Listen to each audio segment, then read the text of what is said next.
Way back in the day, the talk referred to telling your kids about the birds and the bees, even though the drone that mates with a queen bee in mid-flight drops dead afterward and birds, lay eggs. We couldn't even euphemize the sex talk with mammals. Clearly, as a nation, we're terrible at talking to our kids about important subjects, and now the talk has come to mean something entirely different. The talk is a talk that families of color have with their children about trying to survive racism in America. Brendan Kiely, author of The Other Talk, says conversations about race need to happen in every family. But having a conversation about racial identity is particularly difficult for white folks because we haven't been taught to do it. So as the first generation of parents explicitly charged with raising kids who aren't just not racist, but who are actively anti-racist, first, you've got to embrace the discomfort and choose to have the conversation. When I was a teacher, there were moments where I might feel like a deer in headlights in the classroom because I wasn't sure how to proceed with maybe an uncomfortable comment that was made. But kids will watch the adult in the room. If I chose to ignore it, then what I would model for the students in the class was, it's too scary to talk about. Which perpetuates the status quo. But if I muster up the courage to say, I know I'm not going to get this 100% right, but I'm choosing to have this conversation anyway, then what the students see is, hey, here's someone who isn't perfect, but at least he has the courage to give it a shot. And that's what I want to empower them with, the courage to give it a shot.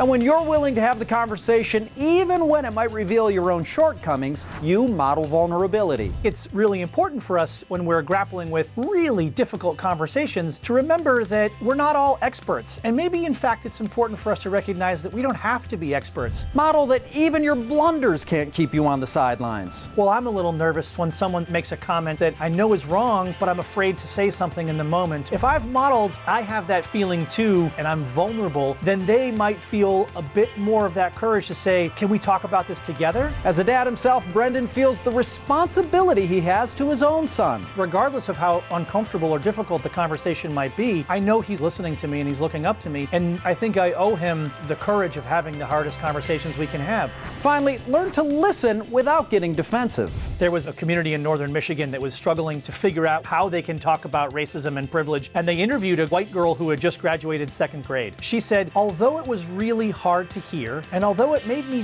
feel a little bad, it made me want to learn more so that I could do more. And that's listening without being defensive, right? And if a second grader can do it, we all can. We owe it to the young people across this country to dive into these hard conversations and help provide them with the language to feel empowered to get involved in the conversations about racial justice in their communities in a way that feels genuine and authentic. Bringing the other talk to every family is at the top of the list.